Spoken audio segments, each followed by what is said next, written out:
कैसे भजना है, भगवान का कैसे स्मरण करना है, ये निश्चितता करती है।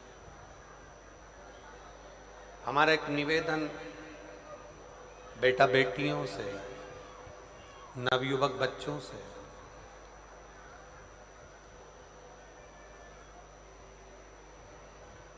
माता पिता का हाथ पकड़कर जब तक आप चले, आपके निर्णय आपके माँ बाप ले।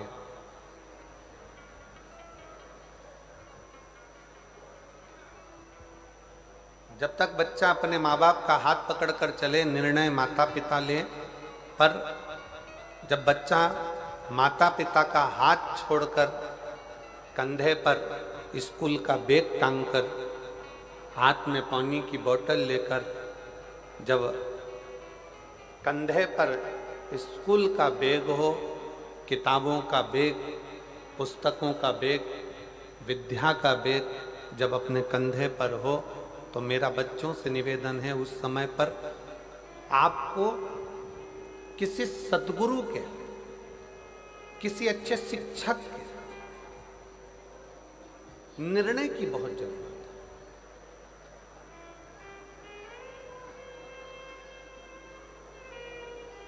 हमने पहले कथा में एक बार कहा था कि 4 तरह के गुरु होते हैं। पहले नंबर पर गुरु है माँ, दूसरे नंबर पर गुरु है पिता, तीसरे नंबर पर गुरु है शिक्षक, और चौथे नंबर पर गुरु है सद्गुरु।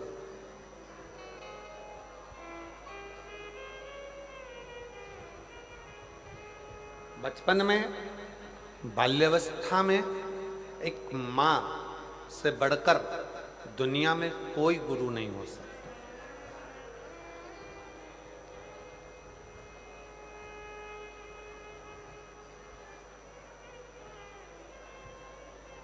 बच्चा डॉक्टर बनेगा कि बच्चा कलेक्टर बनेगा,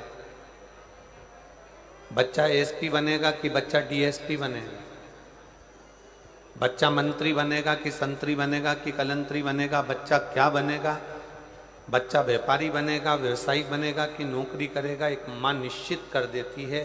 क्योंकि वो माँ अपने बच्चे को दूध भी पिलाती है तो ज्ञान भी देती है।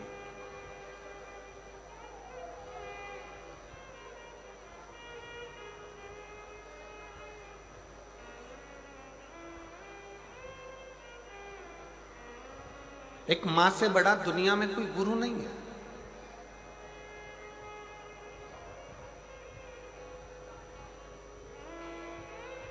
और नवयुवक बेटा बेटी अपनी बुद्धि में ये बात बिठाएं। कई लोग ऐसे हैं जिनको सहेलियों की बात अच्छी लगती है, दोस्तों की बात अच्छी लगती है, पर घर के माँ बाप की बात अच्छी नहीं लगती। कई लोग ऐसे बैठे हैं जिनको गांव के लोगों की, शहर के लोगों की, मित्र दोस्तों की, व्यापारियों की, व्यवसायियों की बात अच्छी लगती है, अपना साथ में काम करने वालों की बात अच्छी लगती है, पर घर के बुजुर्गों की बात अच्छी नहीं लगती। कई बहुएं हैं, कई बेटे हैं, कई बेटियां हैं, कई दामाद हैं, कई बेटियां जिनको लोगों की बात अच्छी लगती है, पर घर के बुजुर्गों की, घर के माता पिता की बात अच्छी नहीं लगती।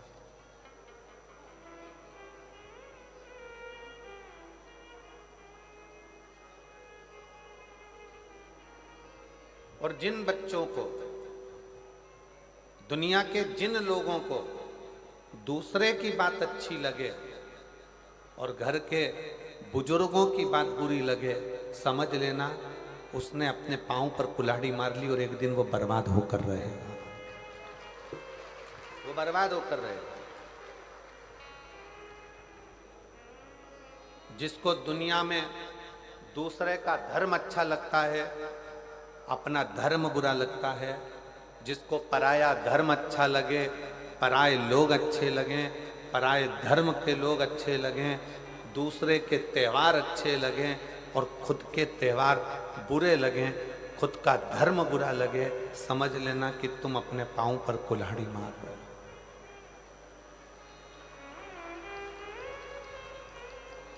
तुम अपने पांव पर कुल्हाड़ी मार रहे हो। भारत एक ऐसा देश है 365 दिन में से कितने दिन? 365 दिन में 400 उत्सव मनाए जाते हैं भारत में। अब जरा विचार करिएगा, दिन है 365 और हमारे यहाँ त्योहार कितने मनाए जा रहे हैं? 400। जम के बोलो जरा, 400। 365 दिन में भारतीय संस्कृति में, भारतीय सभ्यता में, भारतीय सनातन धर्म में 365 दिन हैं और 365 दिन में 400 हमारे यहाँ त्योहार हैं। अब जरा विचार करिएगा, कभी कभी एक दिन में दो दो त्योहार पड़ जाते हैं। अमावस्या पड़ी तो शनिचरी अमावस्या पड़ जाएगी, ये अमावस्या पड़ जाएगी, वो अमावस्या पड़ जाएगी, दीप पूर्णिमा पड़ी तो ये पड़ जाएगी। 365 दिन है और सनातन धर्म में 400 त्योहार हैं। 400 त्योहार हमको क्या कम पड़ रहे हैं जो हम दूसरे धर्म के त्योहार मनाते फिर, दूसरे धर्म में जाते फिर? अपने त्योहार में क्या कमी है? क्यों?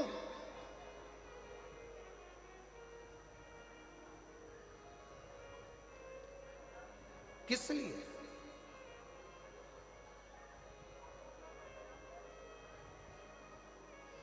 जिस घर में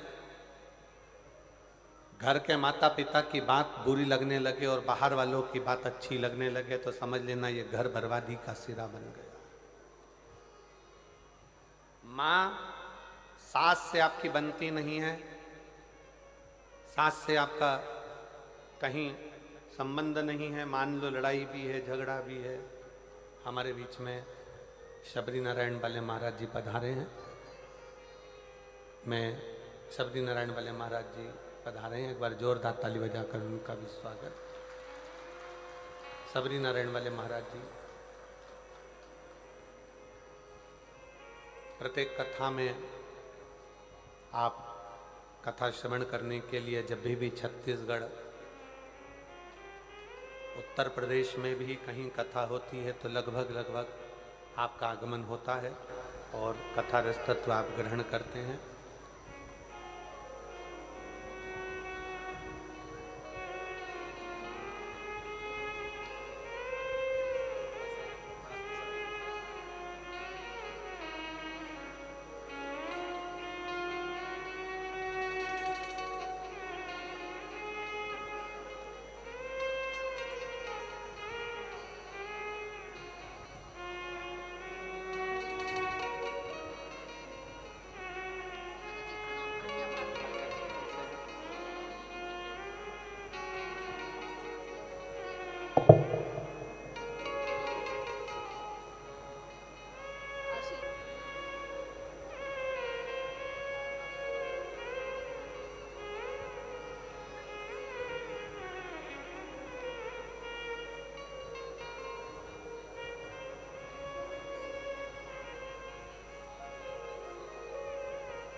हमारे बीच में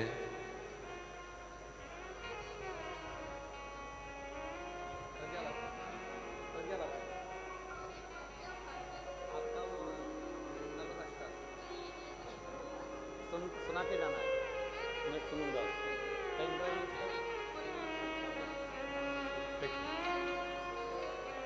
दीदी प्रज्ञा भारती जी हमारे बीच में पधारी हैं, जिनका नर्मदा अष्टक पूरे विश्व में प्रसिद्ध है। एक बार जोरदार ताली बजाकर उनका साधुवाद करिएगा। बहुत सुंदर आप नर्मदा अष्टक, हमने निवेदन भी करा है कि कथा के विराम के समय पर एक बार नर्मदा अष्टक का पाठ आप और हम सब मिलकर करेंगे। एक बार जोरदार ताली बजाएं।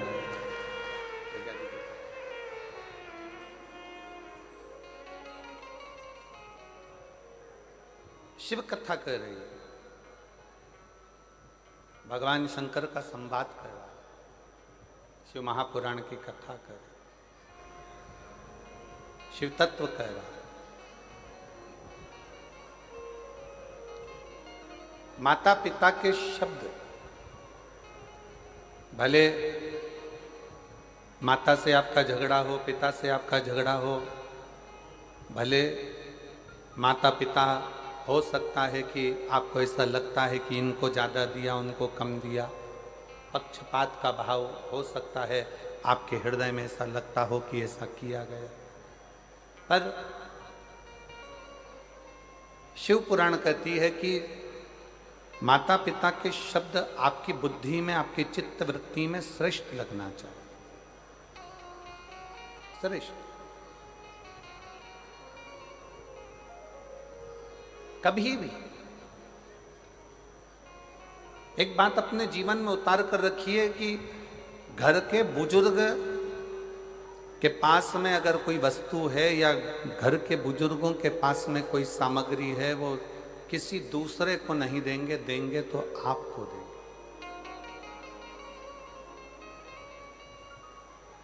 देंगे तो आपको देंगे, किसी दूसरे को नहीं। उसी तरह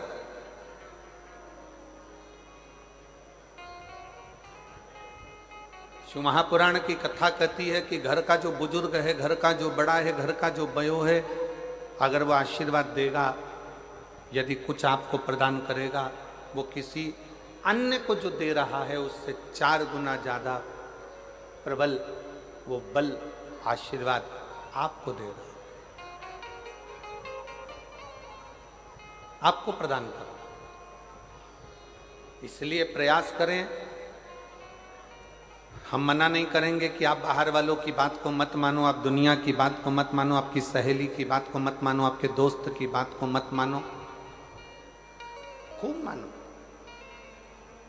पर साथ में जो घर में बुजुर्ग हैं, घर में माता पिता हैं, घर में जो बयों हैं, घर में जो बड़े हैं, घर में जो विराजमान हैं, उनकी बात को भी आपको मानना चाहिए।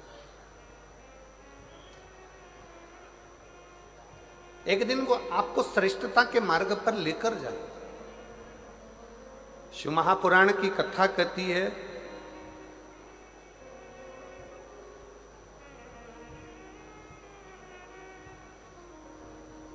जिस समय पर ब्रह्मा जी के मन में कोई संशय उत्पन्न होता था, ब्रह्मा जी जब सृष्टि का निर्माण करते हैं और सृष्टि का निर्माण करते करते जब ब्रह्मा जी के मन में संशय उत्पन्न होता है तो भगवान शंकर के पास जाकर बैठते हैं। भगवान शिव के पास जाकर बैठते।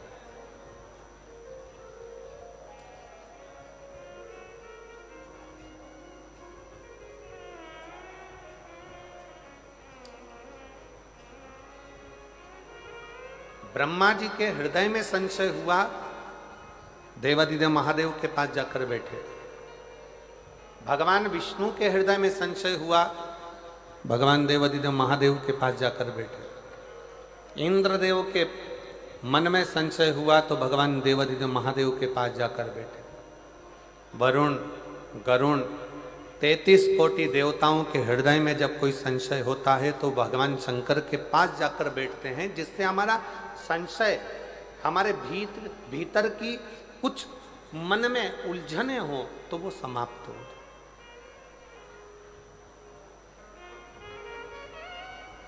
हमारे भीतर का संशय समाप्त हो जाए, हमारे भीतर की उलझने समाप्त हो जाए। अब कितना सुंदर कहा कि भगवान ब्रह्मा जी के मन में संशय होता है तो वो भगवान शिव जी के पास जाकर बैठते हैं। भगवान नारायण के पास संशय होता है तो शंकर जी के पास जाकर बैठते हैं। इंद्र के मन में संशय होता है तो शिव के पास जाकर बैठते हैं। नारद जी के मन में संशय होता है तो शंकर जी के पास जाकर बैठते हैं। शिव महापुराण की कथा कहती है केवल देवता ही नहीं, भगवान राम भी अगर इस पृथ्वी पर जन्मे और उनके मन में संशय आया तो वो शंकर जी के पास जाकर बैठे हैं। भगवान कृष्ण इस पृथ्वी पर जन्मे, भगवान कृष्ण इस पृथ्वी पर जन्म लेने के बाद उनके मन में संशय आया तो वो भी भगवान शंकर के पास जाकर बैठे हैं। शिव महापुराण की कथा कहती है कि आपके हृदय में भी अगर कोई संशय है तो पहला काम करो, 1 लोटा जल भरकर शंकर के मंदिर में ले जाकर चढ़ाओ और शिव के चरणों में जाकर बैठना प्रारंभ करो। संशय समाप्त होना चाहिए।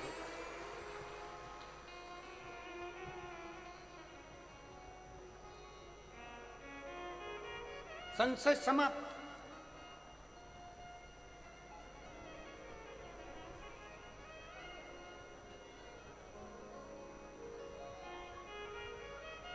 भीतर के संशय को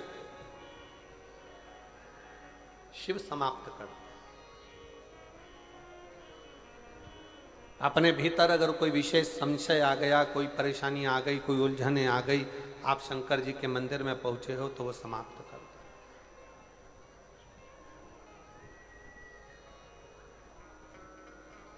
कहा शिव कहां मिलेगा, शंकर को पाने की जगह कौन सी है। सबसे जल्दी अगर कहीं भगवान मिल सकता है तो कहां मिलेगा।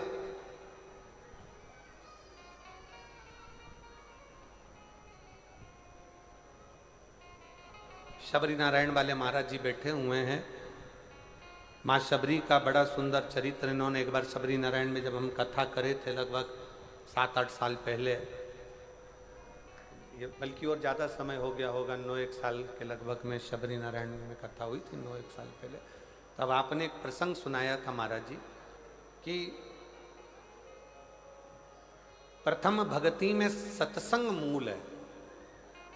प्रथम भक्ति सत्संग की मूलता। जब भगवान राम जी ने शबरी अम्बा के सामने खड़े होकर कहा कि शबरी अम्बा, मां शबरी से भगवान राम कहते हैं, शबरी अम्बा से भगवान राम कहते हैं कि मुझे पाने के लिए, मेरा दर्शन करने के लिए और मुझे पाने के लिए कहीं जाने की जरूरत नहीं है। मुझे अगर कहीं पाना है तो कहीं अगर कथा चल रही हो उस कथा में जाकर बैठ जाइए, मेरा दर्शन आपको उस कथा में जरूर होगा, ये निश्चित।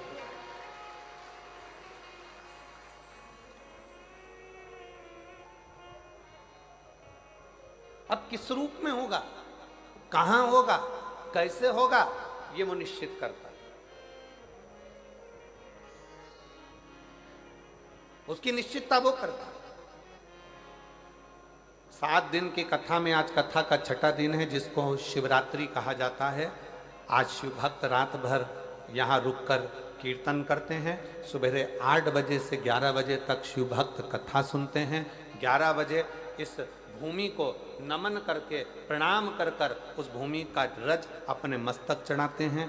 बाबा को झोली पसार कर प्रणाम कर कर, बाबा से अपने मन की बात कहकर बाबा के इस पवित्र प्रांगण से जाते हैं और कहते हुए जाते हैं, मेरे भोले बाबा, मेरे पिता, हे बाबुल, ऐसी कृपा करना मेरे भोलेनाथ कि 3 महीने के अंदर मेरा भी पत्र व्यासपीठ पर पहुंच जाए। ऐसी करुणा तू मेरे ऊपर कर, ऐसी दया तू मेरे ऊपर कर। विनय करते, निवेदन करते हैं। और केवल 2 दिन, आज का दिन और कल का दिन, कल कथा 11 बजे विराम हो जाएगी। फिर आपका और हमारा मिलन 1 अप्रैल को होगा, 5 अप्रैल तक शाहदा में 1 बजे से 4 बजे तक महाराष्ट्र। फिर अपन 1 बजे से 4 बजे तक शिव महापुराण की कथा महाराष्ट्र से श्रवण करेंगे। नूतन संवत्सर की करेंगे, नूतन वर्ष की करेंगे, नए वर्ष की, नए संवत्सर की, और एक नई ऊर्जा के साथ कि हम नूतन वर्ष की पहली कथा सुन रहे हैं। बाबा हमारे मन के मनोरथ पूर्ण करे।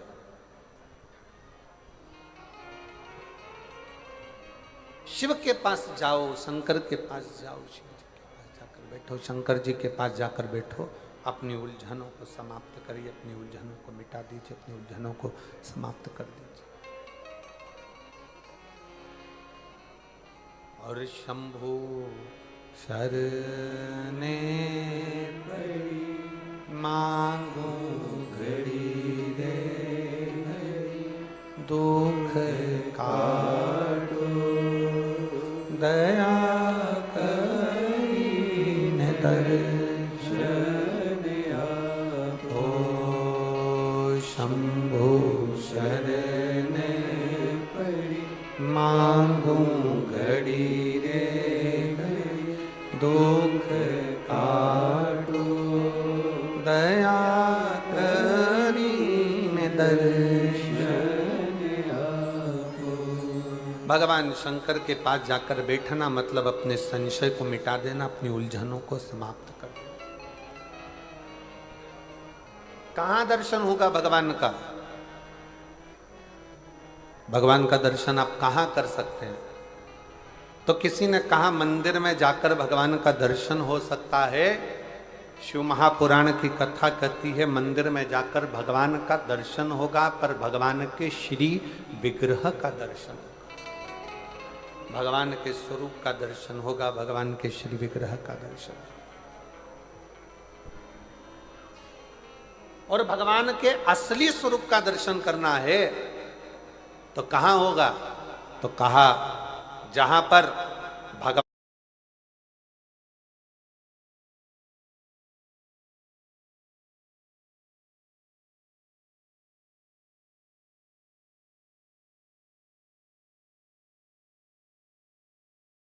भगवान शंकर की शिव महापुराण शिव का दर्शन। शिव महापुराण की विद्येश्वर संहिता में शिव महापुराण के महत्तम में लिखा, वेद व्यास जी ने लिखा, श्री शिवाय नमस्तुभ्यम बोलने वाला शंकर भगवान की शिव महापुराण की कथा सुनकर जाने वाला जिस ओर से निकल कर जाता है उसके शरीर से छूकर जो हवा जाती है, और अगर उस रोड पर, उस गांव में, उस रास्ते में कोई अधोगति में मर गया, एक्सीडेंट में मर गया, कोई अचानक बीमारियों से मर गया, बहुत आस और विश्वास था उसको, जीने की तमन्ना थी, अचानक मर गया, अगर कोई शिव पुराण सुनकर जा रहा होता है उसके शरीर से लगकर कोई हवा भी चलकर जाती है तो वो जीवात्मा का कल्याण करते करते जाती है, उसको मुक्त करते करते जाती है, उसको मोक्ष करते करते जाती है, उसकी मुक्ति करते करते जाती है। ये सियोर वाला महाराज नहीं कर रहा, ये शिव महापुराण की कथा में महत्तम में लिखा कि शिव पुराण की कथा सुनकर जाने वाला व्यक्ति जिस जगह से निकल कर जाता है वहां से हवा चलकर उसके शरीर से छूती हुई जहां तक जाती है वो ना जाने कितने कितने जीवों का कल्याण कर देती है। ये शिव महापुराण की कथा कर।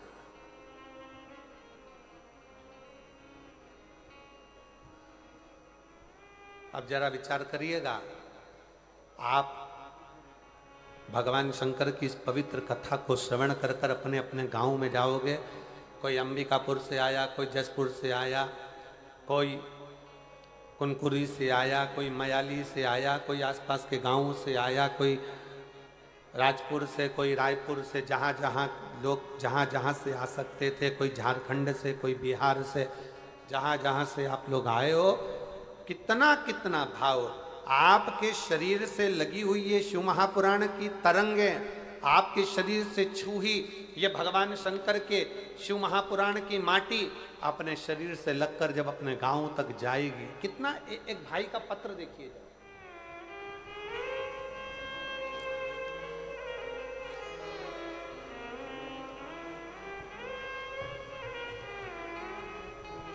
मेरा नाम प्रीति साव है। प्रीति साव कहीं बैठी हो तो हाथ हिला सकती हो। मैं छत्तीसगढ़ राज्य के रायगढ़ जिला के छोटे से गांव से हूँ। कहीं बैठी हो तो हाथ हिला सकती हैं और एक बेलपत्र लेने के लिए आ सकती हैं। प्रीति साव कहीं बैठी हो तो एक बेलपत्र लेने के लिए आ सकती हैं। मैं छत्तीसगढ़ राज्य के रायगढ़ जिला के एक छोटे से गांव से हूँ। एक लोटा सारी समस्या का हल। गुरुदेव, एक लोटे जल का मैं क्या वर्णन करूं। एक पत्र में उसने सबसे पहले जो लाइन लिखी है, आप भी अपने एलईडी पर पढ़िएगा जरा।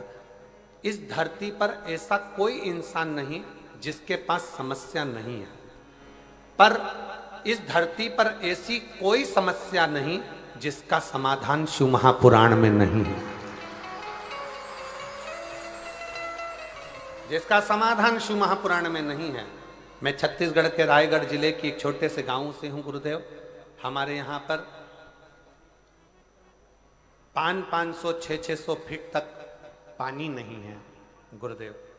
हमारे यहाँ भी एक बोर 600 फीट का लगा है, पर उसमें भी पानी बहुत कम कम सा आता।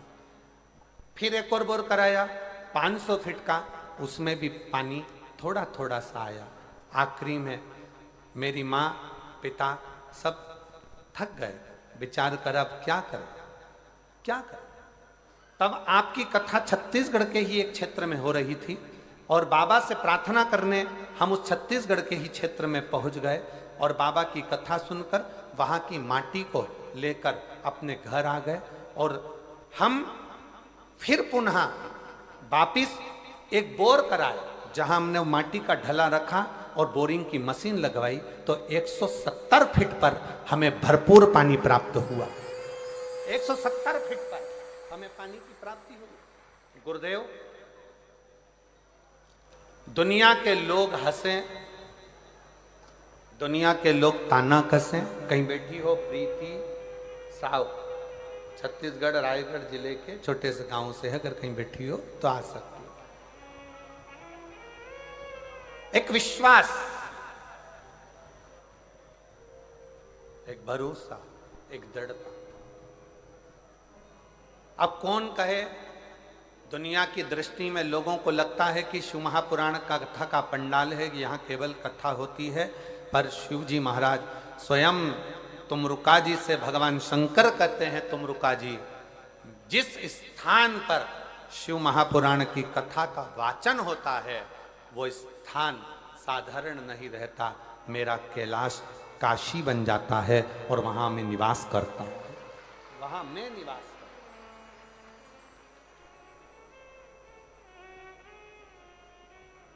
आप जो भोजन व्यवस्था संभाल रहे हैं, जो भोजन व्यवस्था में लगे हुए हैं, उनसे जाकर पूछना, लाखों शिव भक्त रोज के भोजन कर रहे हैं प्रतिदिन। कभी 50,000 भोजन कर रहे हैं, कभी 60,000 भोजन कर रहे हैं, कभी 1 लाख लोग भोजन कर रहे हैं। प्रतिदिन इतने लोगों का भोजन बन रहा है, समिति उसको सुचारू रूप से चला रही है। जो भोजनशाला संभाल रहे हैं उनके पास जाकर पूछना, क्यों भैया भोजन भंडारे में कोई चीज की कमी है क्या, भोजन भंडारे में कोई चीज की कमी चल रही है क्या?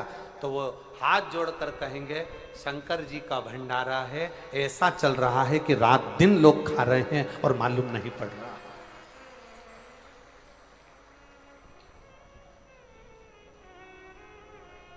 शिव महापुराण की कथा को मैं कौशल्या दीदी जी को बहुत धन्यवाद दूंगा, माननीय मुख्यमंत्री जी की धर्मपत्नी श्रीमती कौशल्या देवी सहाय जी को इस चीज के लिए धन्यवाद दूंगा कि इस शिव महापुराण की कथा का यजमान का कोई नाम कौशल्या दीदी आपने नहीं दिया। इस कथा का यजमान बनाया संपूर्ण क्षेत्रवासियों को, संपूर्ण सनातनियों को, संपूर्ण हिंदुओं को।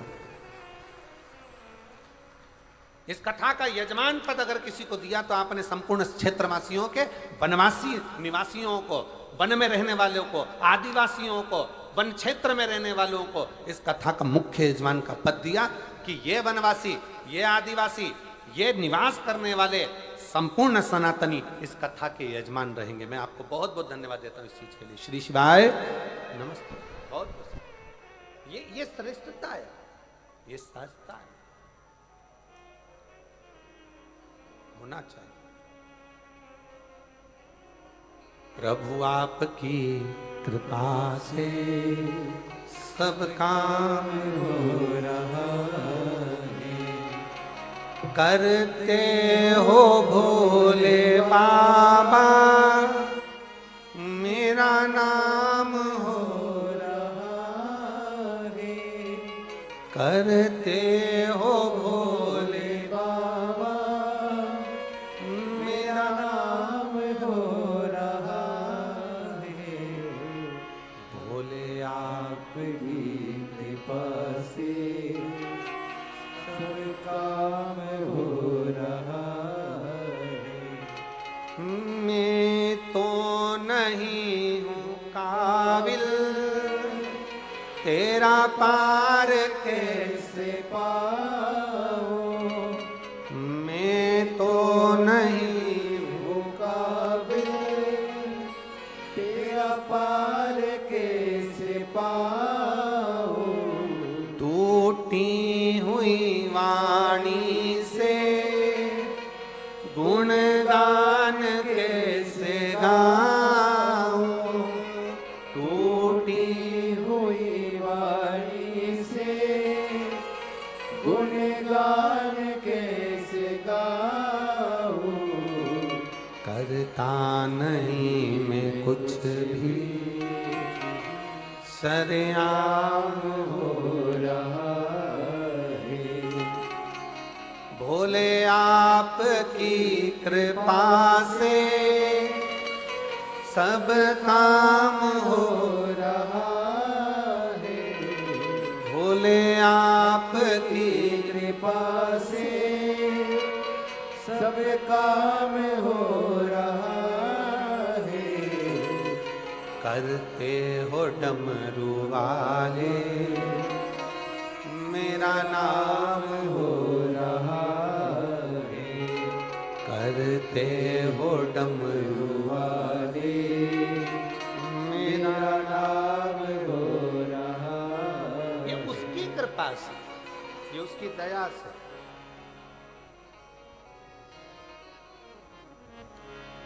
कल शाम को माननीय आईजी महोदय, माननीय एसडीएम महोदय, माननीय कलेक्टर महोदय, माननीय एसपी महोदय,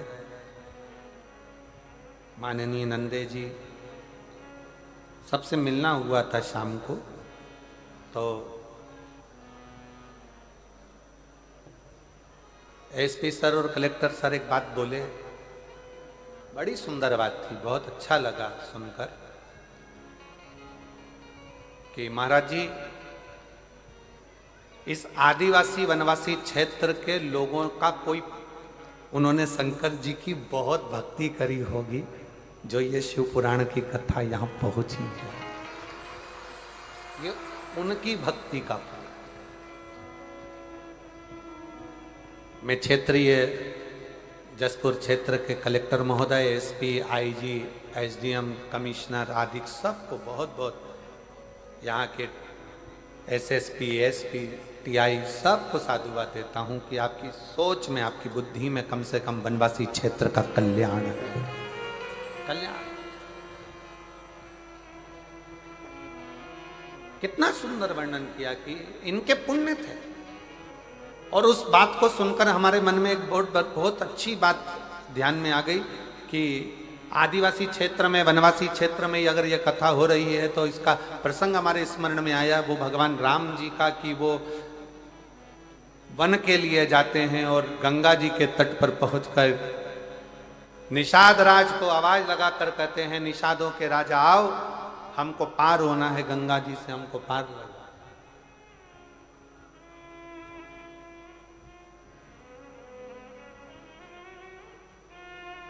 हमको पार होना, गंगा के तट से हमें पार उतारिए।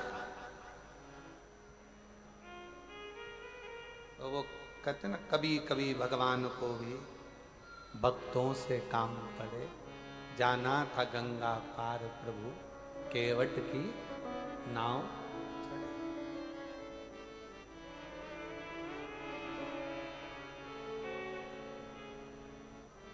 हमको पार उतरना है।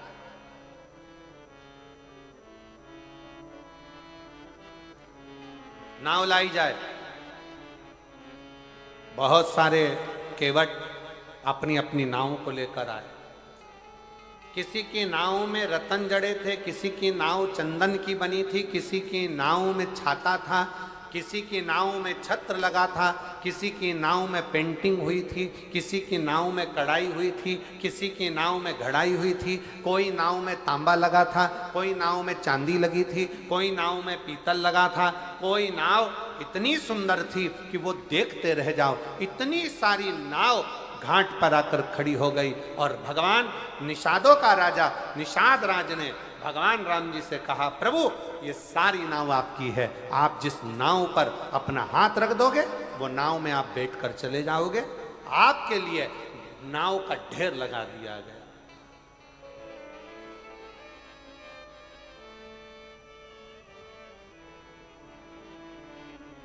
ये सारी नाव आपकी है, आप चाहे जिस नाव में बैठ जाइए, आप चाहे जिस नाव में बैठिए, आपकी मर्जी।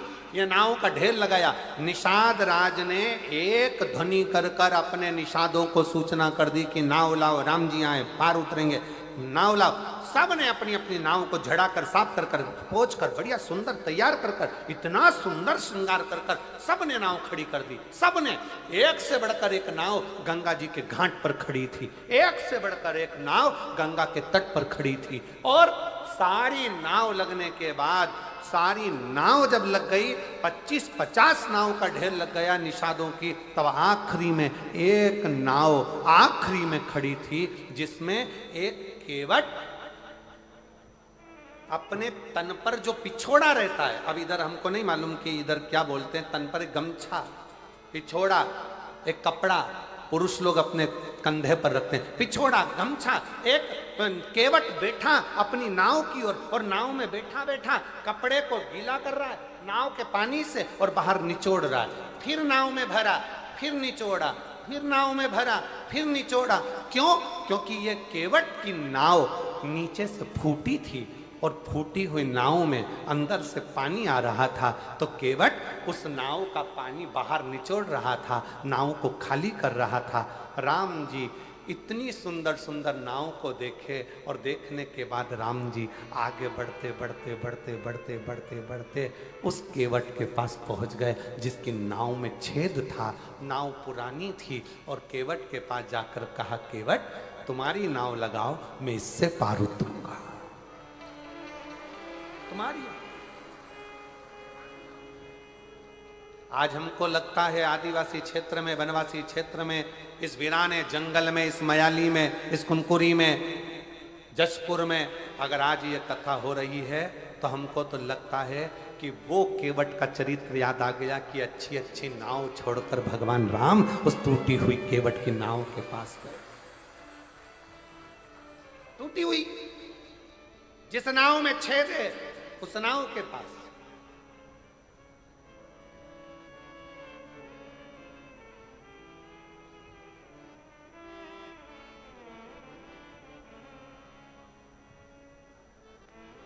राम जी ने कहा, केवट नाव लगाओ।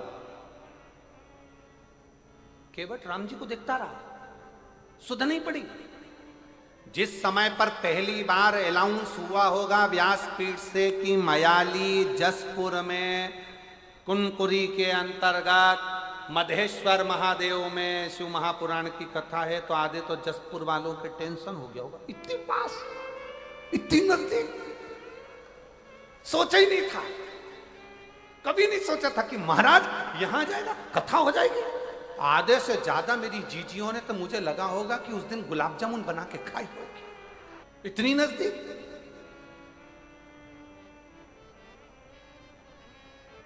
और कई मेरी बेटियां बैठी हैं, कई मेरे बेटा बैठे, कई मेरी जीजियां बैठी, उनको नींद नहीं आई होगी जब तक कथा चालू नहीं हुई होगी ना, इनको बेचैनी अंदर से तड़फन हो रही होगी। 2 दिन बचे हैं, 3 दिन बचे हैं, 1 दिन बचा है, बस आने वाली है, आने वाली है शिवपुरा होने वाली शंकर कथा। शिव शंकर आने वाला है, मेरा शंकर आएगा, मेरा शंकर आएगा, मेरा शंभु आएगा, मेरा शंभु आएगा। उसके हृदय में, उसकी आंखों से शिव को पाने की ललकता बढ़ती गई। मेरा भोला आएगा, मेरा शंभु आएगा, मेरा शंकर आएगा, मेरा शंकर आएगा, मेरा शंकर आएगा। और उसके हृदय में बेचैनी बढ़ने लगी, मेरा शंभु आएगा, मेरा शंकर आएगा, मेरा शंकर आएगा, मेरा शंकर आएगा। जो बेचैनी बढ़ी, शिव को पाने की ललकता बढ़ती चली गई, बढ़ती चली गई। मेरा शंकर आएगा, मेरा शंभु आएगा, मेरा शंकर आएगा, मेरा शंभु आएगा। ललकता बढ़ती चली गई, शिव को पाने की ललकता बढ़ती चली गई। शिव शिव शंकर ओघड़दानी दर्शन देने के लिए पहुंचेगा, उसको पाने की ललकता बढ़ती चली गई। आएगा, मेरा शिव आएगा, मेरा शंकर आएगा, आएगा, मेरा शिव पहुंचेगा, उसको पाने की ललकता बढ़ती चली, बढ़ रही, उसको देखने की, उसको पाने की, उसको निहारने की ललकता बढ़ती चली। और मेरे भोले तेरा सहारा है, मेरे भोले तेरा सहारा है, मेरी नैया का तू किनारा है, मेरी नैया का तू किनारा है। ओ मेरे बाबा तुझे पुकारा है, मेरे बाबा तुझे पुकारा है, मेरी नैया का तू किनारा है, मेरी नैया का तू किनारा है। मेरे भोले तेरा सहारा है, मेरे भोले तेरा सहारा है, मेरी नैया का तू किनारा है, मेरी नैया का तू किनारा है। उसकी प्रतीक्षा, उसकी बाट जोना, उसका इंतजार करना, वो आए, वो आए।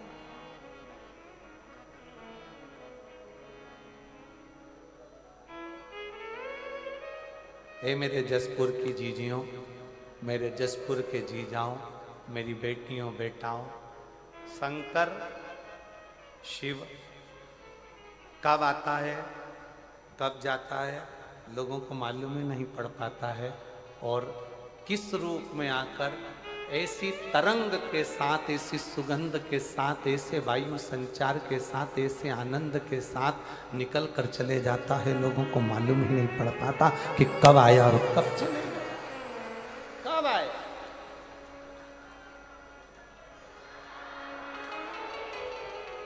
उसको पहचान के नेत्र चाहिए, उसको पहचान करने के नेत्र की जरूरत है, नेत्र केवट, केवट।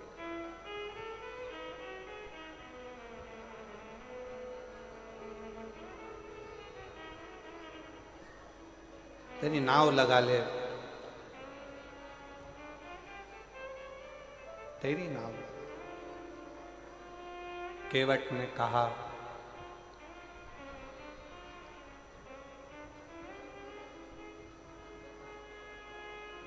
मेरी नाव बड़ी है पुरानी, डूबने की है इसकी कहानी, मेरी नाव बड़ी है पुरानी, डूबने की है इसकी कहानी, कहीं डूब ना जाए मझधार, प्रभु जी से पार लगा देना, कहीं डूब ना जाए मझधार, प्रभु जी से पार लगा देना। मेरी नाव बड़ी है पुरानी, सब बोलिए, मेरी नाव बड़ी है पुरानी, मेरी नाव बड़ी है पुरानी, डूबने की है इसकी कहानी, डूबने की है इसकी कहानी। और कहीं स्थान पर बैठकर भगवान देवादिदेव महादेव से अपने मन का भाव अवश्य, जहां जगह मिले वहां बैठकर बोले, हृदय से बाबा को प्रार्थना करें। मेरी नाव बड़ी है पुरानी, डूबने की है इसकी कहानी। मेरी नाव बड़ी है पुरानी, डूबने की है इसकी कहानी। कहीं डूब ना जाए मझधार, भोले जी से पार लगा देना। कहीं डूब ना जाए मझधार, भोले जी से पार लगा देना। तुम तो जानो भोले जी घट घट की मेरी नैया भंवर बिच अटकी। तुम तो जानो भोले जी घट घट की मेरी नैया भंवर बिच अटकी। और मेरो दूजो नहीं ले आधा, भोले जी से पार लगा देना। मेरो दूजो नहीं गया था, भोले जी से पार लगा देना। मैं तो द्वार द्वार पर हारी, सब दूर गई मैं, सब दूर सब जगह, पर सब कोई मिलते भिखारी। एक दाता विश्व के नाथ, मुझे तेरे पास बुला लेना। अपने स्थान पर बैठकर दिल से बाबा से प्रार्थना, हृदय से बाबा से अपने मन के भाव सब कहें। आज कथा का छठा दिवस है, शिवरात्रि है। बाबा की कथा की शिवरात्रि की बड़ी महत्वता होती है। दिल से बाबा को प्रार्थना करिए। श्री शिवाय नमस्तु श्री शिवाय नमस्तु श्री शिवाय नमस्तु श्री शिवाय नमस्तु श्री शिवाय नमस्तु भोला सब दुख काटो ओ भोला सब दुख काटो शिव शंकर जपो तेरी माला भोले बाबा जपो तेरी माला भोला सब दुख काटो मारा ओ भोला सब दुख काटो मारा वेश है मंगलकारी वेश है मंगलकारी शमशान वासी हमारा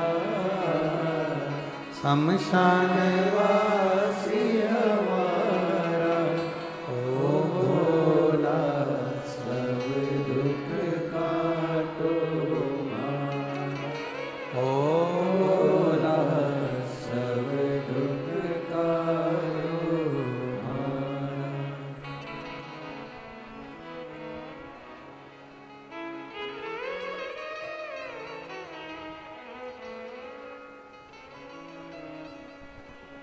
भगवान देवाधिदेव महादेव भगवान शिव ओगड़दानी, त्रिकालदर्शी, कैलाशी, अविनाशी शंकर मेरे शंभू की कथा कर रहे हो।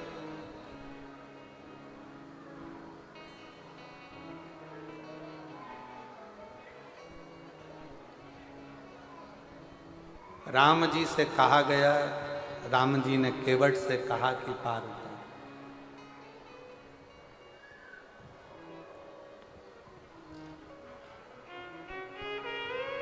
नाव पार उतार।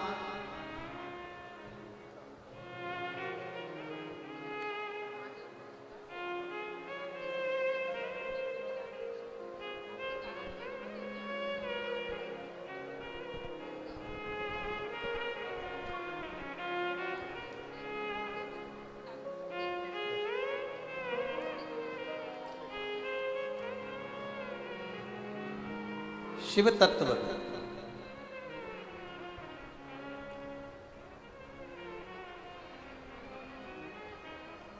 भगवान शंकर की कृपा। राम जी केवट से नाव मांगते हैं। केवट स्तुप्त हो, एकदम स्थिर राम जी को देख रहा है, राम जी केवट जी को देख रहे हैं, दोनों एक दूसरे को देख रहे हैं और देखने में लगे हैं, क्योंकि केवट को आश्चर्य इस बात का है कि यहाँ रतन, माणिक, सोना, चांदी, पीतल, तांबा, चंदन की जड़ी हुई नाव खड़ी की खड़ी रह गई और मेरी टूटी फूटी नाव में राम जी बैठने के लिए आ गए। इससे बढ़कर कृपा और क्या हो सकता। ए जशपुर वालों, कुनपुरी वालों, मयाली वालों, खूब नगाड़े बजाओ कि ये शिव महापुराण की कथा अपने क्षेत्र में कैसे आई है। शिव की ही कृपा, शिव की कृपा, शंकर की करुणा, ये उसकी उदार, शंकर की करुणा, शिव की उदार। आज केवट के भाग्य जाग गए। केवट हाथ जोड़कर बोला, प्रभु। केवट ने राम जी से कहा, जरा मेरे हाथ में चिमटा तो फोड़ो, चिमटा। राम जी ने पूछा, चिमटा क्यों? मालूम पड़े मैं सपना तो नहीं देख रहा। केवट प्रसन्न भाव में बोले, राम जी कहते तू सपना नहीं देख रहा, चल चल बिठा, जल्दी बिठा, बिठा जल्दी से। केवट बोला, नहीं नहीं नहीं नहीं, अभी इतनी जल्दी नहीं बिठाने वाला। तो क्यों? ऐसा कौन सा काम पड़ गया तेरे को कि तू अभी पार नहीं करेगा इतनी सारी नाव? केवट ने पहले राम जी से कहा कि सारे नाव वालों से कह दो कि तुम जाओ, अब मैं इस नाव में बैठ के जाऊंगा। राम जी ने लक्ष्मण जी से कह दिया, बोल दो निषाद राज को, जितनी नाव लगी हैं 50 की 50 नाव वाले सब चले जाओ, अब हमको नाव मिल गई है, हम इसमें बैठ कर जाएंगे। ठीक है। और सारी नाव भेज दी। अब सब नाव चली गई। नाव तो सब चली गई, पर अकेले केवट की नाव ले गई। और ऐसा ही होता है, जब सारी गांव की दुकानें बंद हो जाती है किराने की, और एक किराने की दुकान खुली रहती है, तो जो 50 रुपए किलो का चावल है वो 55 में बिक जाता है। सारी सब्जी की दुकान बंद और एक सब्जी की दुकान खुली है, तो तुम जाकर पूछोगे क्यों, आलू क्या भाव? तो उसकी मर्जी, 50 रुपए किलो, 60 रुपए किलो। भिंडी क्या भाव? 40 रुपए किलो। अरे कल तो 20 रुपए थी, 15 रुपए थी, भिंडी इतनी कीमत वाली हो गई। तो क्या भिंडी भी तो है, इतने की आएगी एक दुकान। अब सारी नाव चली गई, अकेली एक नाव केवट की बची।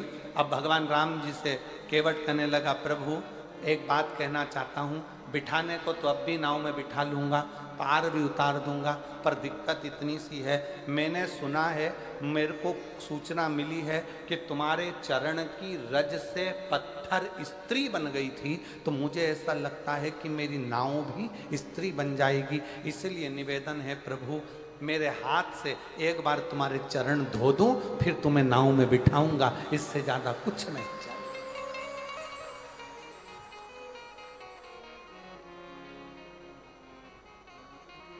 और कभी कभी भगवान को भी भक्तों से काम पड़े, जाना गंगा पार प्रभु, केवट की नाव चढ़े। चरण धुलवा लीजिए। राम जी ने कहा ये सामने गंगा जी बह रही है, मैं जाता हूं गंगा में, पांव धोकर आऊंगा, तेरी नाव में चढ़ जाऊंगा। केवट बोला नहीं, इधर ही खड़े रहो, यहीं मैं घर जाऊंगा, पानी लाऊंगा। अब सुन लो, जितने लोग बैठे हैं शिव महापुराण की कथा को, जितने आस्था चैनल पर सुन रहे हो, जितने फेसबुक यूट्यूब पर सुन रहे हो, बहुत सावधानी से सुनना। केवट क्या कर रहा है? घर जाऊंगा, पानी लाऊंगा। शिव महापुराण की कथा क्या कहती है? मंदिर का पानी लेकर मंदिर के शंकर को मत चढ़ाओ। शिव पुराण कहती है अपने घर से लोटा भरकर जल लेकर जाओ।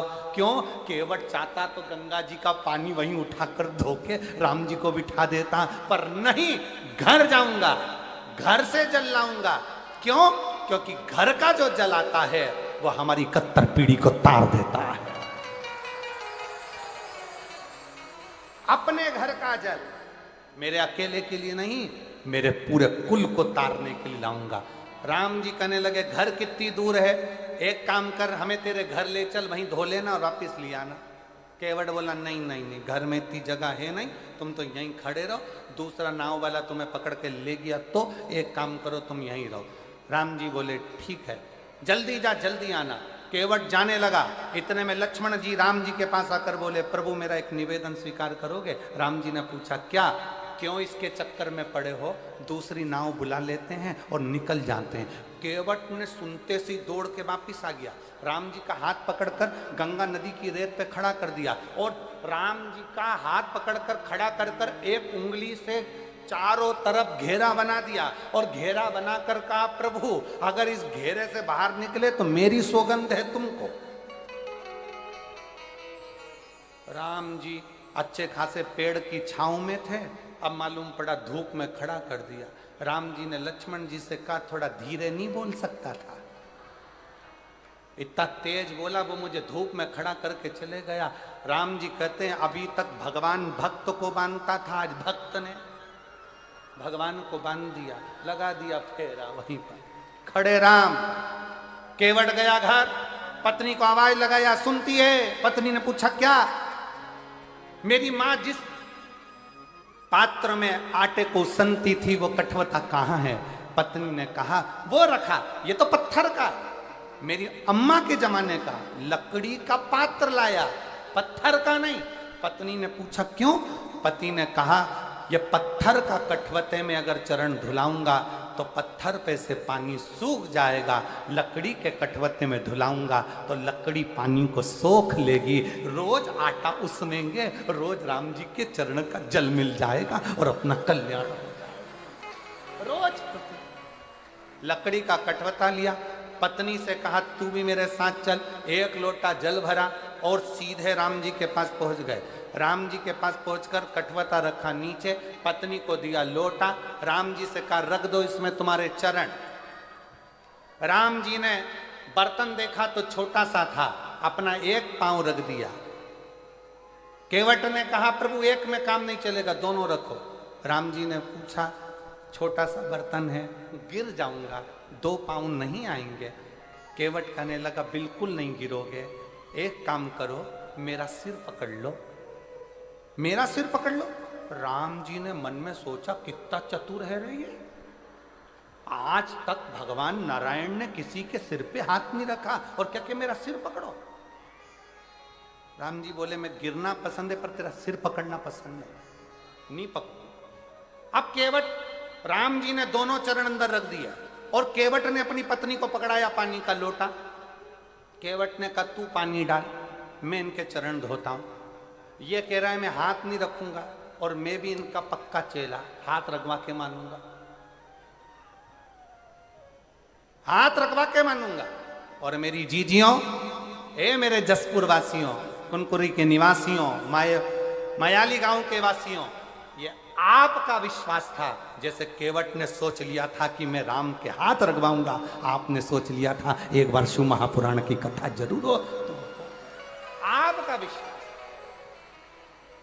राम जी के चरण केवट धोने लगा, धोते धोते केवट ने परात को, वो कटवते को हिलाया, हिलाते से ही राम जी घबरा गए, क्या कर रहा है, गिराएगा?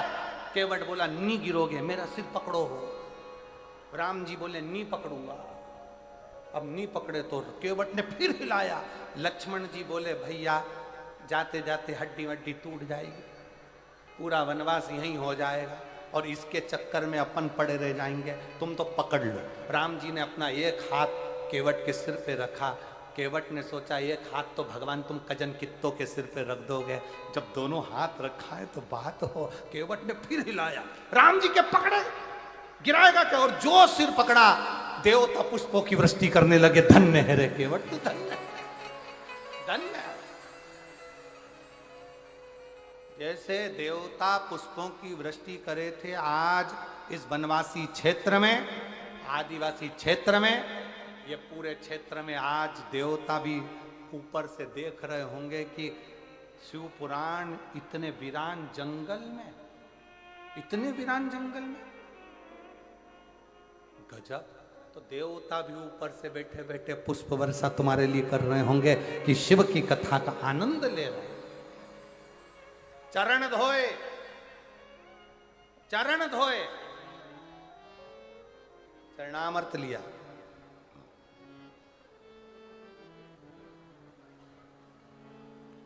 केवट मन ही मन हर्षाया, चरण धोए चरणामत किया। और चरण धोकर चरणामत लेकर राम जी को बिठाने के लिए कहने लगे प्रभु बैठिए। अब राम जी बैठ गए, लक्ष्मण जी बैठ गए, सीता मैया बैठ गई। बैठने के बाद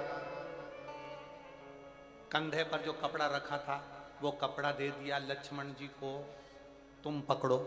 लक्ष्मण जी ने पूछा इसका क्या करूं? केवट बोला नाव में छेद है, पानी भराएगा, खाली कौन करेगा? केवट राम जी, लक्ष्मण राम जी को देख रहे कि मैं पानी निचोड़ूं नाव में से।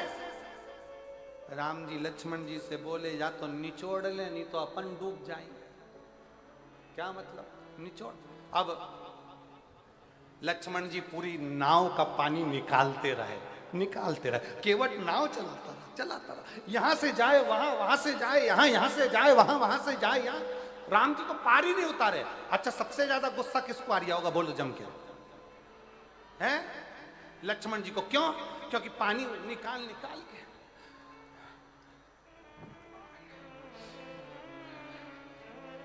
लक्ष्मण जी को सबसे ज्यादा गुस्सा आ रहा। हम निचोड़ निचोड़ के परेशान और ये घुमा घुमा के परेशान। पार उतार दे दादा, पार उतार दे। इतने में लक्ष्मण को गुस्सा आ गया। लक्ष्मण जी बाण लेकर खड़े हो गए, बार बार चक्कर काट रहा है, एक बार में पार क्यों नहीं करता? मैं तुझे अब भी मार दूंगा। इतने में तो तुरंत जैसे ही कहा अभी मार दूंगा, केवट बोला मार दो। ये मत सोचना मैं तुम्हें पहचानता नहीं हूं, ये नारायण है, ये लक्ष्मी है, तुम शेषनाग हो। मैं पूर्व में कछुआ था, दर्शन करने वैकुंठ गया था। शेषनाग तुमने इतनी तेज फुनकारा, मरने के बाद केवट बन गया। अभी भी घाटे में नहीं जाऊंगा। तुमने बाण मारा तो मैं मर जाऊंगा, मर गया तो उसमें फायदा मेरा है, मरकर वैकुंठ जाऊंगा। पर मेरी पत्नी तुम्हारा पीछा नहीं छोड़ेगी। मैं मर गया तो अंतिम संस्कार भी राम जी तुमसे ही कराएगी और 12वें का भोजन भी तुमको ही खिलाएगी। राम जी बोले लक्ष्मण से, लक्ष्मण बैठ जा, क्यों आफत कर रहा है, बैठ जा, जितनी बार घुमाए घुमाने दे। राम जी ने केवट से कहा पार उतार दे रे, पार उतार दे। राम जी के कहने पर केवट ने पार उतारा। अब उतराई देने के बाद में क्या दिया तो मां जानकी की विठी का देने की बात आई, पर केवट मना करते हैं। तब राम जी ने जाते जाते, अब आई कथा, अब है कथा। राम जी ने जाते जाते केवट से कहा केवट हम जा रहे हैं, तू हमको याद करते रहना। केवट हम जा रहे हैं, राम जी कह रहे हैं तुम हमको याद करते रहना। इतने में केवट बोला प्रभु, राम जी से केवट कहता है प्रभु घर में इतना काम पड़ा है, नाव अलग चलाना रहती है, फूटी हुई नाव का पानी अलग निकालना रहता है, अब बताओ ऐसे में मैं तुमको कैसे याद करूंगा? घर में काम इतना, पानी अलग निकालना, नाव अलग चलाना, और आप कह रहे हो कि मुझे याद करना? केवट ने कहा प्रभु मेरे बस की बात नहीं है कि मैं आपको याद करूं। तो राम जी ने पूछा फिर क्या होगा?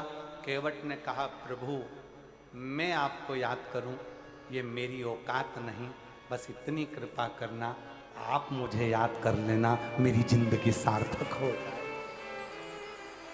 आप मुझे याद करना।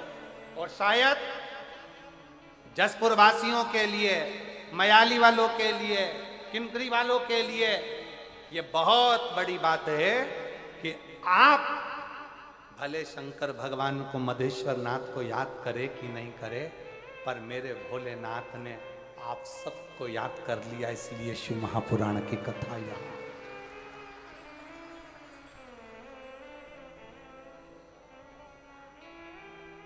इसलिए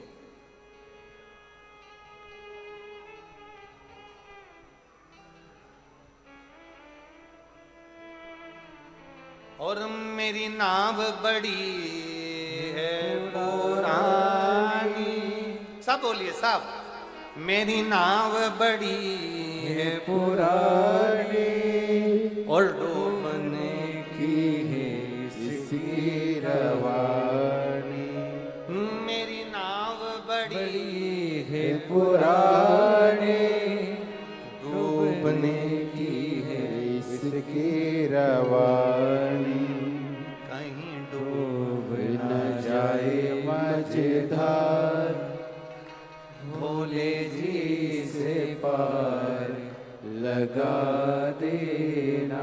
नाव से मतलब केवल नाव का मतलब नहीं है ये शरीर, नाव का मतलब है हम। मेरी नाव बड़ी है पुरानी डूबने की है इसकी रवानी, और कहीं डूब न जाए मझधार, भोले जी से पार लगा देना।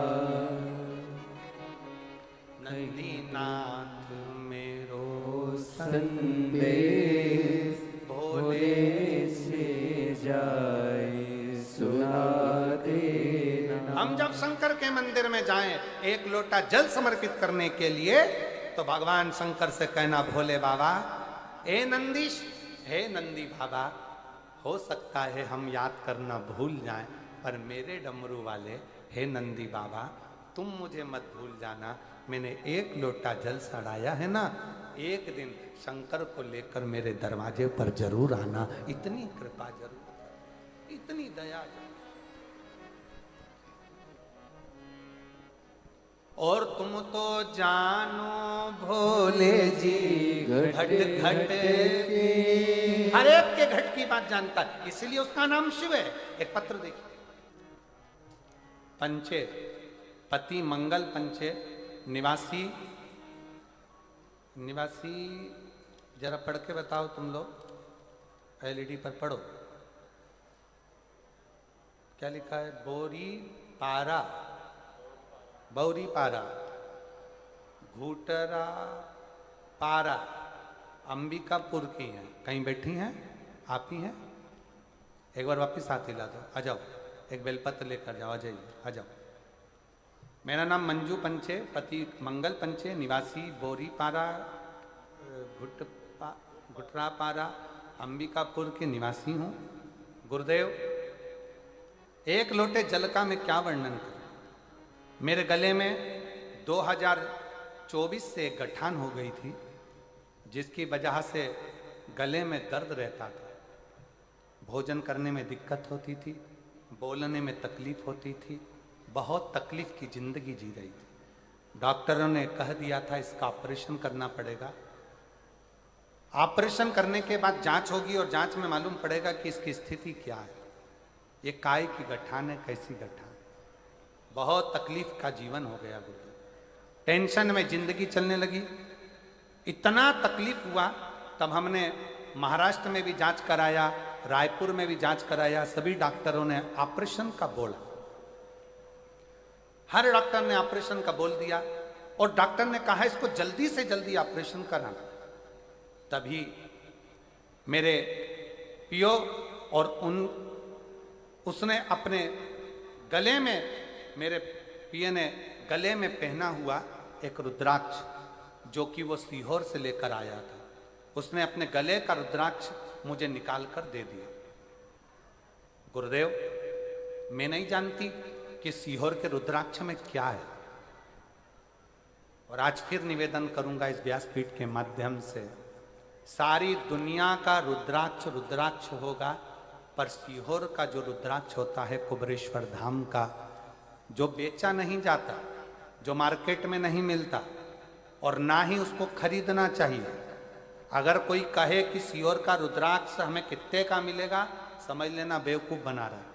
सीहोर का रुद्राक्ष, अगर कोई बीमारी है, कोई तकलीफ है, कोई कष्ट है, कर्जे में डूब गए, बहुत एग्जाम दे लिए, निकल नहीं रहे हो, कुबेरेश्वर धाम सीहोर जाओ, बाबा के आगे हाथ फैलाकर वो रुद्राक्ष लो और उसको धारण करो।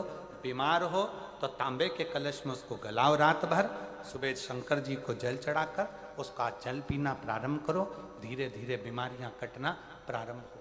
और अब तो बधाई आपको कि 25 तारीख से रुद्राक्ष वितरण चालू हो चुका है। आज दूसरा दिन रुद्राक्ष वितरण का हो गया। ऐसे रुद्राक्ष वितरण सुबह 10 बजे से 5 बजे तक सीहोर में रोज हो रहा है। आप जाओ और लो। सीहोर का रुद्राक्ष ना कोरियर करा जाता है, ना बेचा जाता है, ना भेजा जाता है। उसका रुद्राक्ष तो बाबा के चरणों में मांग कर कंकर शंकर पूजन कर कर लाया जाता है। बाबा, मेरे पिए ने मुझको गले से रुद्राक्ष निकाल कर दे दिया और कहा, दीदी इस रुद्राक्ष को पानी में गला कर पियोगी ना तो आराम लग जाएगा। मैंने उससे पूछा ये रुद्राक्ष कहाँ का है, तो उसने कहा ये सीहोर का रुद्राक्ष है जो मैं लेकर आया। पहले तो मुझे विश्वास नहीं हुआ, फिर मैंने उसको तांबे के कलश में गलाकर शंकर जी को जल चढ़ाकर पीना प्रारंभ करा और बाबा का ऐसा कृपा हो गई कि गुरुजी मेरे गले से आवाज भी निकलने लगी और मेरे को खाने में भी दिक्कत नहीं हुई। और मेरे गले की जब दूसरी बार जांच कराई तो मेरे गले में से वो गठान चली गई, गल गई। मैं बाबा को यहाँ प्रणाम कर, मैं शिव को नमन करती हूँ।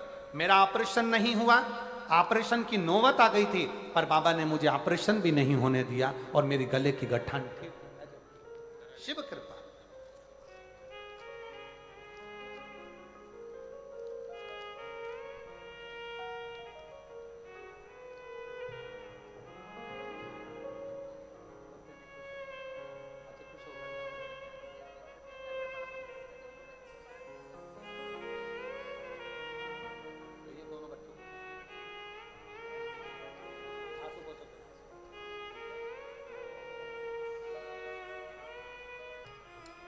देवंती कंसारी, पति श्री राम विलास कंसारी।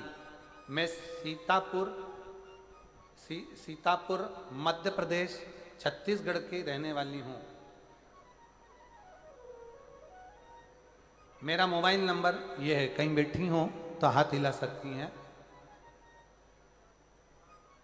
देवंती कंसारी, पति श्री राम विलास कंसारी, सीतापुर। कहीं बैठी हैं? आ जाओ, एक बेलपत्र ले जाना, आ जाइए, आ जाओ। मेरा मोबाइल नंबर ये है। गुरुजी, मैं अपनी सहेली के कहने से 2021 से ही कथा सुनना प्रारंभ करी। पंडाल में बैठकर 1 दिवसीय कथा मैंने मुंगेली बिलासपुर में सुनी। मेरी बेटी भिलाई में नीट की तैयारी कर रही थी। अपनी बेटी जो बार बार एग्जाम देती और क्लियर नहीं होता, तब मैंने अपनी बेटी को 1 लोटा जल चढ़ाने को कहा और पास के मंदिर में जाकर 1 लोटा जल चढ़ाती और नीट की परीक्षा की तैयारी करती। गुरुदेव, आपने कहा कि पढ़ाई को 4 गुना करो, विद्याध्ययन 4 गुना करो, रात दिन 1 करो और साथ में शंकर जी पर एग्जाम देने जाओ तो एक बेलपत्र पर शहद लगा कर जाना। मैंने अमलेश्वर रायपुर में 7 दिन की कथा पंडाल में बैठकर सुनी। बाबा से प्रार्थना करा, बाबा इतने साल से बेटी नीट की परीक्षा दे रही है, नहीं हुआ। मैंने सुना है पंडाल में बैठकर जो मांगा जाता है तो देता जरूर है। मैंने 7 दिन की कथा पंडाल में बैठकर सुनी, बाबा को प्रणाम करा और नमन कर कर उसी मिट्टी को अपनी बेटी को भी दिया कि बेटा इसको मस्तक चढ़ा। और एक बार अच्छी मेहनत कर कर रात दिन एक कर वो सीहोर वाला महाराज कहता है कि पढ़ाई 4 गुना कर और उसके बाद एक बेलपत्र शिव को चढ़ा कर जा। आज मैं बाबा को धन्यवाद देती हूँ। मैंने कहा था बाबा से, बाबा मेरी बेटी नीट की परीक्षा में उत्तीर्ण हो जाए, बस ऐसी कृपा कर, मैं तेरी कथा सुनूंगी। और आज बाबा की कृपा से मेरी बेटी ने नीट क्लियर कर लिया और मेरी बेटी महासमुंद के मेडिकल कॉलेज में पढ़ाई कर रही है डॉक्टर की। मैं बाबा को धन्यवाद देने के लिए यहाँ आई हूँ, बाबा को प्रणाम करने के लिए। शिव तत्व है, शंकर शंकर। तुम तो जानो भोले जी घट घट के मेरी नैया भंवर बिच अटकी, और मेरो तुझो नहीं आधार, भोले जी से पार लगा देना। नंदीनाथ मेरो संदेश भोले से जाए सुना देना। हार हार महादेव, उस शिव से अपने हृदय की बात कही। शंकर भगवान के मंदिर में जाकर नंदी के कानों में जाकर कहिए कि मैं भूल जाऊं, मान लो मैं भूल जाऊं, पर आप मत भूलो, आप ना। हमारा स्वभाव है हम भूल सकते, हम भूल जाए। भाई तारकासुर ने वर मांगा था कि मैं अगर प्राण त्यागूं तो शिवजी के पुत्र के द्वारा था। शंकर जी का पुत्र के द्वारा मेरे प्राण छूटे।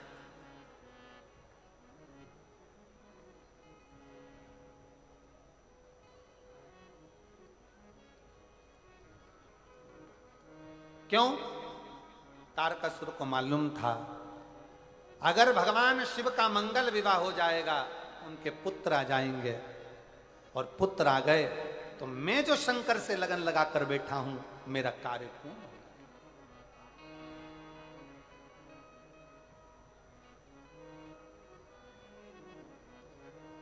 शिव से लगन और नित्यता शिव के स्मरण की नित्य। वो कहते हैं ना,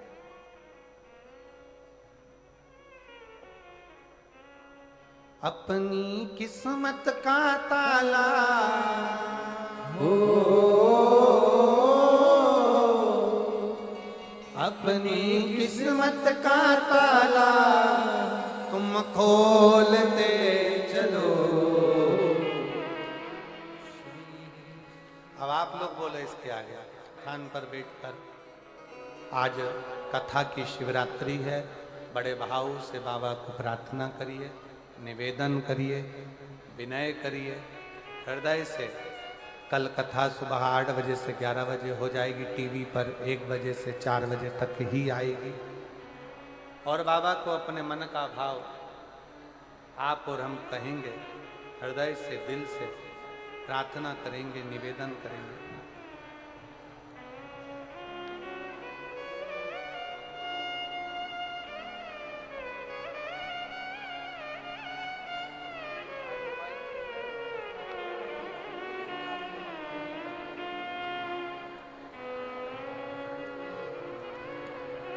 शिव कथा कह रही है, जहां जगह मिले वहां बैठकर सब लोग प्रार्थना करें, जहां जगह मिल जाए।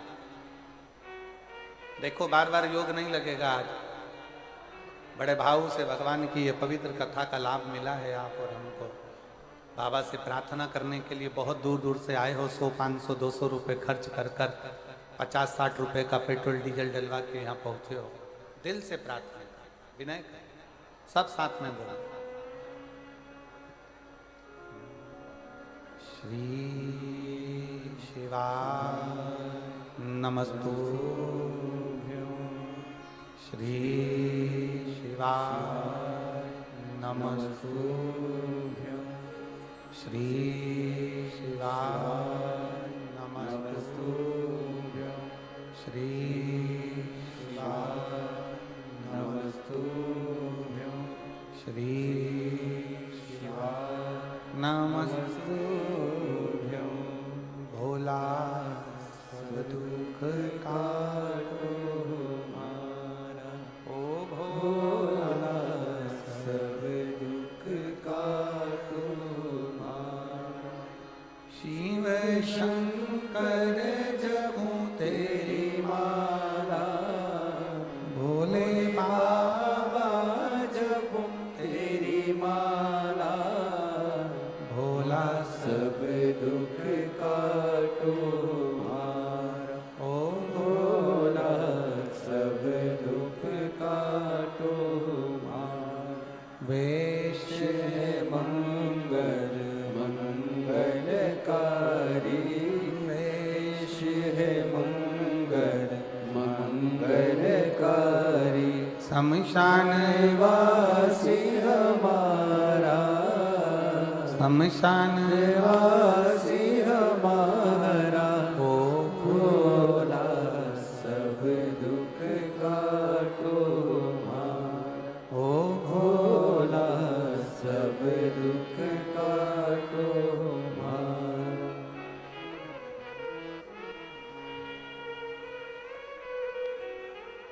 भगवान देवाधिदेव महादेव, भगवान शिव, ओगड़दानी त्रिकालदर्शी कैलाशी विनाशी शंकर, तारकासुर का संहार स्वयं षडानंद कार्तिकेय करते हैं। हमारे बीच में प्रज्ञा दीदी विराजमान हैं, मैं उनको आमंत्रित करता हूँ, जिनका नर्मदाष्टक सुनने के लिए पूरा विश्व ललायित रहता है। एक बार ताली की गर्जना से कि आप और हम आज दीदी के मुखाग्रविंद से नर्मदाष्टक सुनेंगे, उसके बाद फिर गणेश जी का विवाह करेंगे।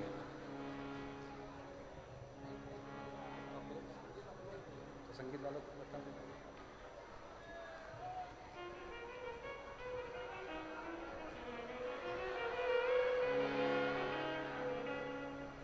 बहुत सुंदर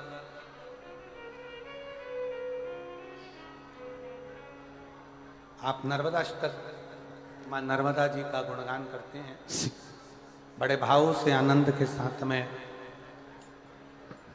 बड़ा सौभाग्य है आपका और हमारा जो शिवरात्रि के पावन अवसर पर, कथा के छठे दिन की शिवरात्रि के अवसर पर माँ नर्मदाष्टक का अपन पाठ कर रहे हैं। उसके बाद में भी कथा बाकी है, गणेश जी का ब्याह होगा, उसके पहले उठना नहीं है, सबको बैठकर आनंद लेना है। आप हर हर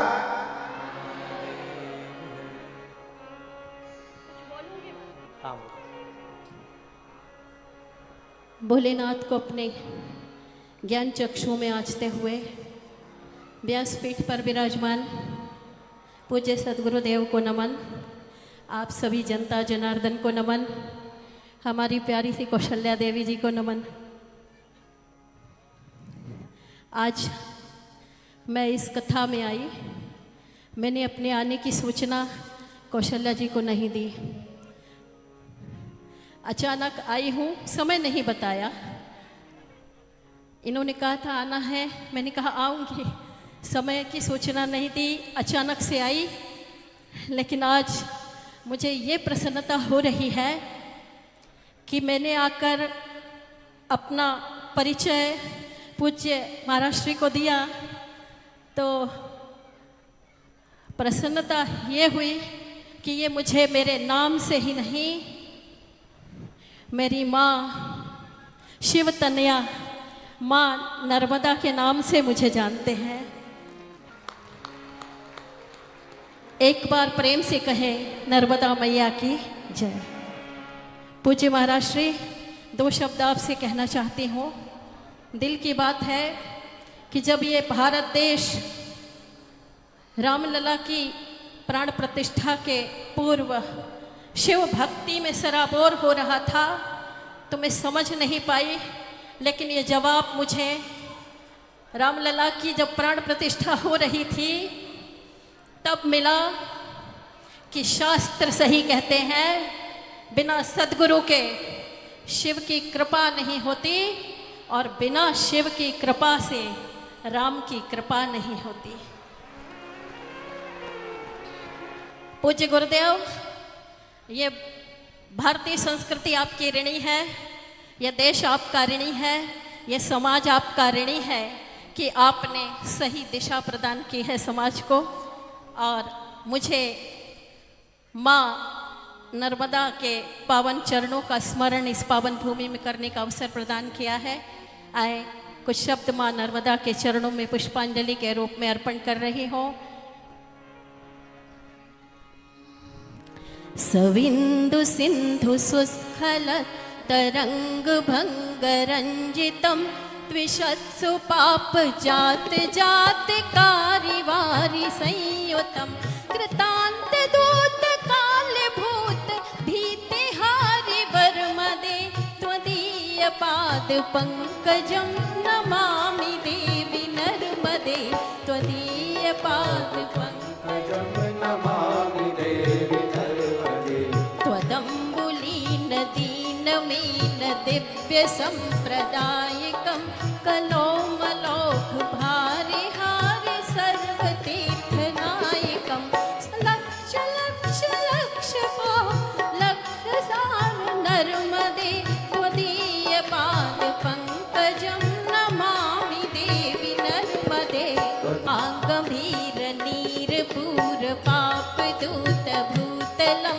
ध्वनत् समस्त पातकारि दारिता पदाचलं जगल्लये महाभये मृकण्ड शोण हर्मदे त्वदीय पाद पंकजं नमामि देवी नर्मदे त्वदीय पाद पंकजं नमामि देवी नर्मदे त्वदीय पाद पंकजं नमामि देवी नर्मदे अलक्ष लक्ष किन्नरामरासुराति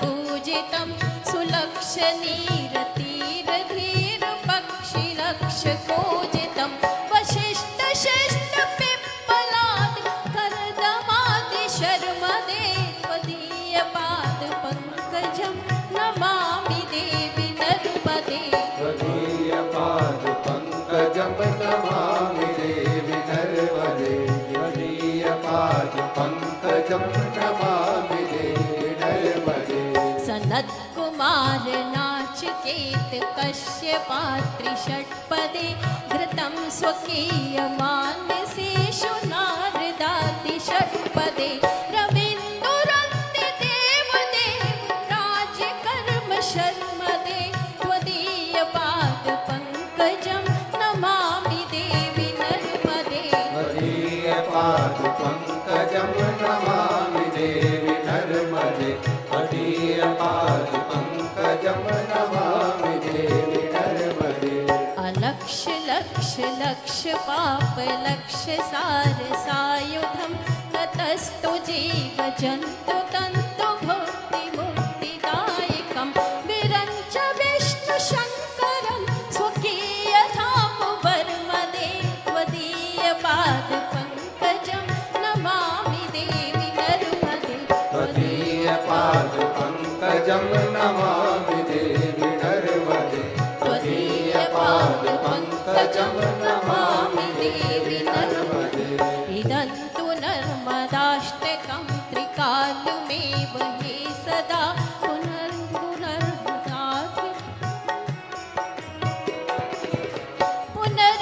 पुनर्भवनरानवे विलोकयन्ति रौरवं त्वदीय पाद पंकजं नमामि देवी नर्मदे त्वदीय पाद पंकजं नमामि देवी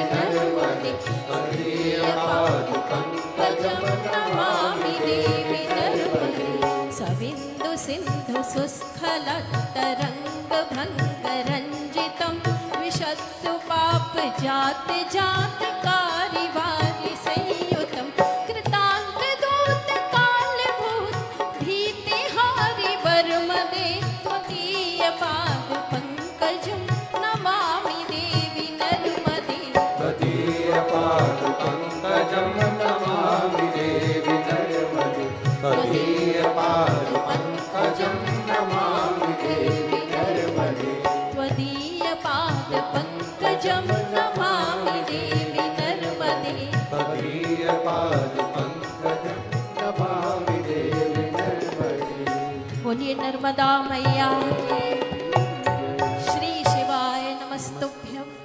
बहुत बहुत साधुवाद बहुत दीदी बहुत का। धन्यवाद दीदी। एक बार जोरदार ताली बजाकर साधुवाद करें जिन्होंने इतना सुंदर नर्मदा अष्टक आप और हमको बड़े भाव से श्रवण कराया।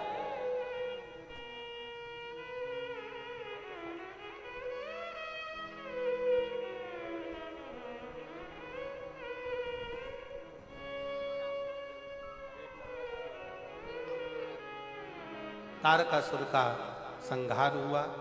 माता पार्वती जी ने शिव जी से कहकर भगवान श्री गणेश जी महाराज का मंगल विवाह प्रसंग का आनंद लिया। गणेश जी का मंगल विवाह हो रहा है। रिद्धि सिद्धि के साथ गणेश जी पधार रहे हैं। जोरदार ताली बजाकर स्वागत करिए। भगवान विश्वनाथ शंभु महादेव त्रिकालदर्शी की कथा जो चल रही है मदेश्वर नाथ जी की भूमि पर, मयाली कुनकुरी जशपुर छत्तीसगढ़, जिसका कल सुबह 8 बजे से 11 बजे तक कथा रहेगी विराम की ओर। रिद्धि सिद्धि श्री गणेश जी के गले में जयमाला पहना रही हैं। जोरदार ताली बजाएं।